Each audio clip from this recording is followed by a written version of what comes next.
guys, so ayan, this is our outfit for today. Pwede na nga mga mi, pupunta tayo ng school ng Kambal. Ihahatid ko nga pala sila dyan ngayon mga mi sa school kasi nga naman may lakad kami ng isang friend ko. At ayan, papunta kami ng San Miguel. Ay hol mga mi kasi nga naman may kikitain siya dito. At sana kahapon nalakad ito kaso nga lang hindi sumipot kahapon.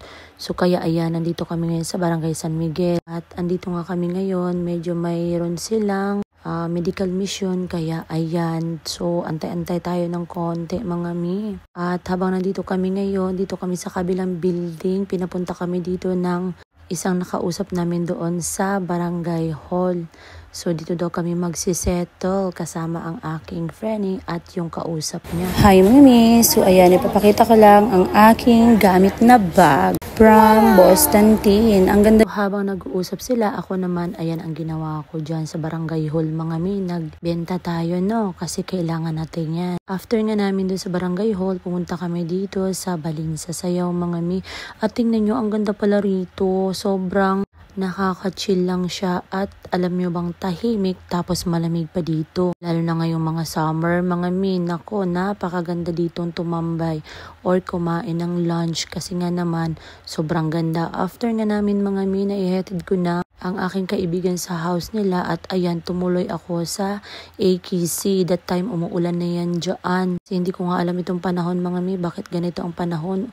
Kanina umiinit, ngayon naulan na. Kaya ako ng AKC kasi nga naman mga mi, syempre wala pa kaming kuryente sa bahay kaya bibili na lang ako ng solar battery. So ito yan mga mi, bumili ako ng inverter. Tapos, ayan, pina-install ko na rin kay kuya kasi nga naman, ang hirap ng walang lalaki sa bahay, mga mi. Hirap ng ganoon, kaya lahat pinapagawa ko na lang sa labas. Although, nandyan yung pinsan ko, pero mas okay pa rin talaga na yung may nakakaalam talaga ang gagawa. So, ayan nga siya, mga mi, inverter yan at saka transformer. Talaga ngayong buwan, mga mi, sobrang gastos natin. Pero sige lang, tiis-tiis lang kasi nga naman, ang mga anak ko nagsasuffer talaga siya sa init. Kawawa naman ang kambal. So, ayan na nga mga mi. O, diba, natutuwa na rin ako kasi nga naman may solar na kami kahit pa paano sa gabi meron na kaming electric fan. Siyempre, makapag-charge na rin ang mga phone.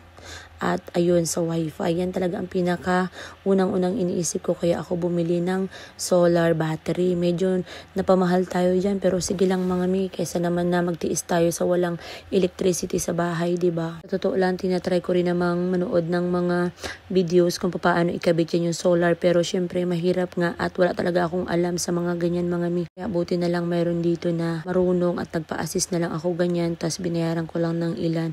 So thankful ako kasi may mga ganun akong nakikita or nakikilalang klaseng tao. After ko nga noon mga may, umuwi na ako at ito naman bumalik na naman ako dito sa Sangjupsal. Kasi nga naman itong mga friend ko mga may, nag-aya na naman daw kami mag-Sangjup.